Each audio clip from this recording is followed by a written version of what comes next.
Hello YouTube, j'espère que vous allez bien. Dans cette nouvelle vidéo, nous allons voir comment implémenter cette fonctionnalité de Speak to Text. C'est parti! Nous allons commencer par rajouter une colonne, voilà, ici. Ensuite, qu'est-ce qu'on va faire? À l'intérieur de celle-ci, on va y rajouter, on va d'abord mettre des bordures. On va mettre des bordures à 16. Voilà, à l'intérieur de celle-ci, de la colonne, on va rajouter un conteneur de couleur blanche qu'on va élargir. Une fois élargi, on va mettre la hauteur à 150. Et là, on va y rajouter des bordures de 12, bordure width à 2 et enfin, bordure color top. À l'intérieur du conteneur, on va rajouter notre texte. On va centrer. Le texte. Et en bas, on va rajouter notre jeu de boutons dans un stack. On va mettre un conteneur. Puis à l'intérieur du conteneur, on va mettre la stack. Premièrement avec une icône button. Icon button. Icon button qu'on va centrer. On va rajouter une grosseur de 44 ici. Et là, 80. On va retirer tout ça. Et là, on va mettre mic ouvert, on duplique. Et ici, mic fermé. Ensuite, qu'est-ce qu'on fait? On va retirer la couleur ici. Couleur conteneur principal. Et on va espacer les deux. Je vais mettre là, par exemple, je centre ça. Je vais mettre un espacement de 30.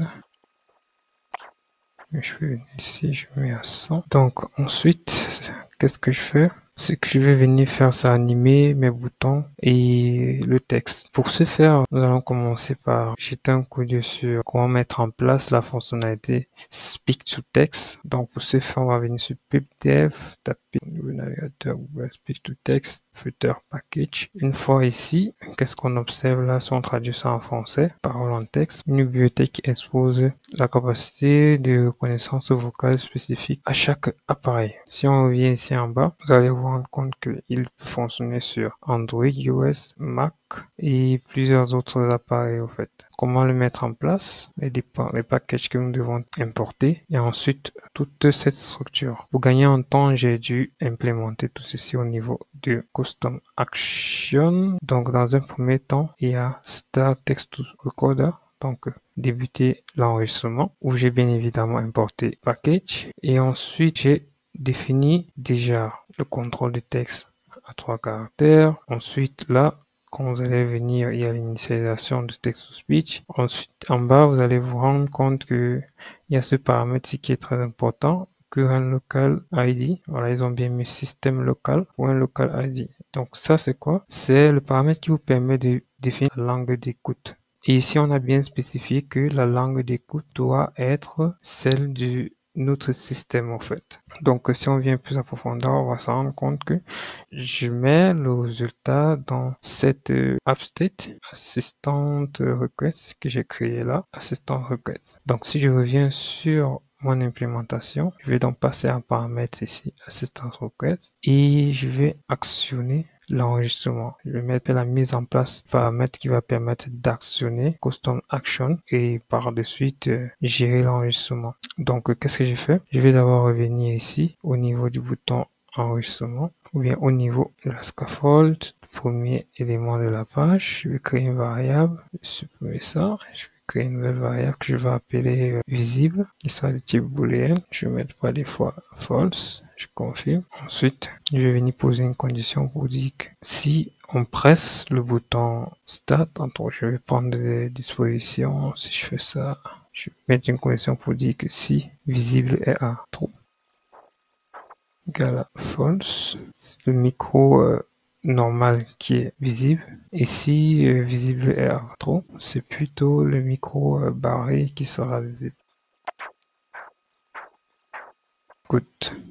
Donc, le scénario, c'est quoi? Quand notre utilisateur va presser sur le mic, lorsqu'il va débuter l'enregistrement, je vais mettre visible à true et ça sera plutôt celui-ci qui sera en ce cas visible. Et puis, lorsqu'il appuiera sur celui-ci, l'autre micro en mode normal réapparaîtra et l'enregistrement cessera au fait. Donc, comment lancer l'enregistrement? On va venir mettre en place notre Custom Action.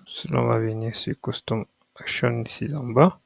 On va sélectionner Start Text to Recording, puis c'est tout. Donc là, on a géré l'affichage du texte, on a géré le déclencheur, le trigger pour déclencher l'enregistrement. Mais comment mettre fin à celui-ci? Pour mettre fin à celui-ci, j'ai créé une autre custom action qui permet de stopper le speech, l'enregistrement de la voix. Donc si on rentre là, ici, et qu'on enclenche Custom Action Stop to Recording, on va arrêter l'enregistrement de la voix. Mais on a oublié de gérer les affichages. Je vais mettre ça en premier. Set Manager, Upstate, Manager, Page State visible, pas ça trop, puis ça. Je rentre ici, j'open, passe. Tu mets visible à false. Good.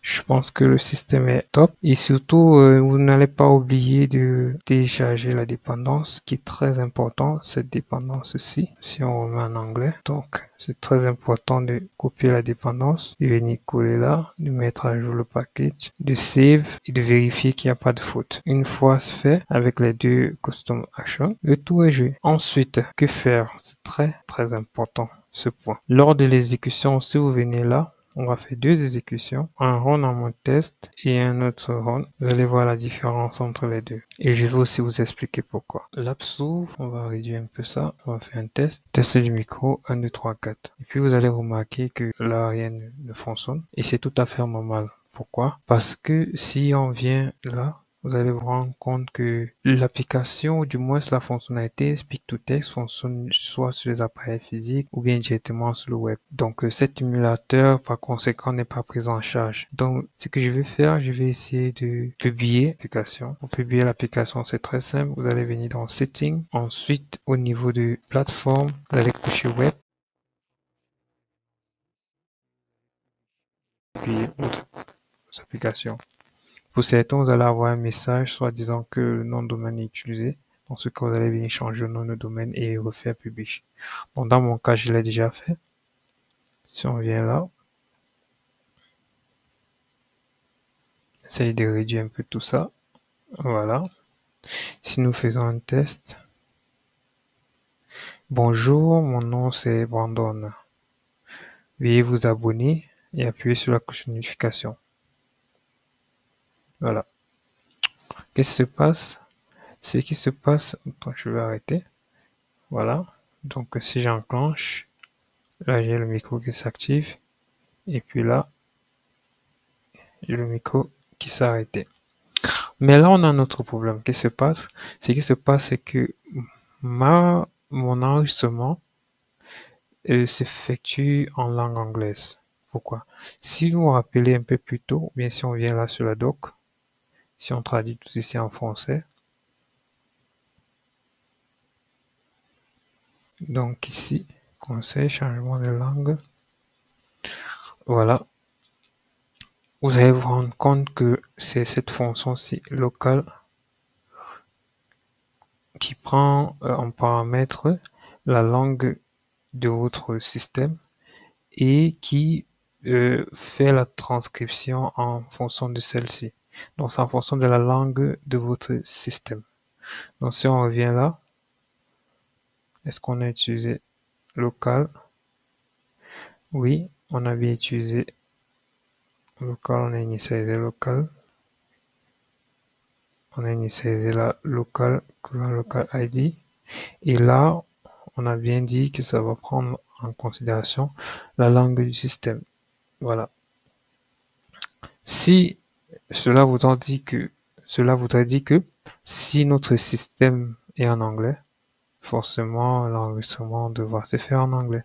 Et pour régler ça, c'est très simple, vous venez là, vous rentrez dans votre système, dans la paramètres, au niveau de langue, vous allez vous rendre compte que là, ma langue est par exemple en anglais. Je vais mettre en français, placer en premier, voilà, en français.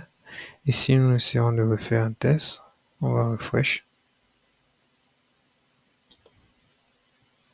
Très important. N'oubliez pas de vous abonner et d'appuyer sur la cloche de notification.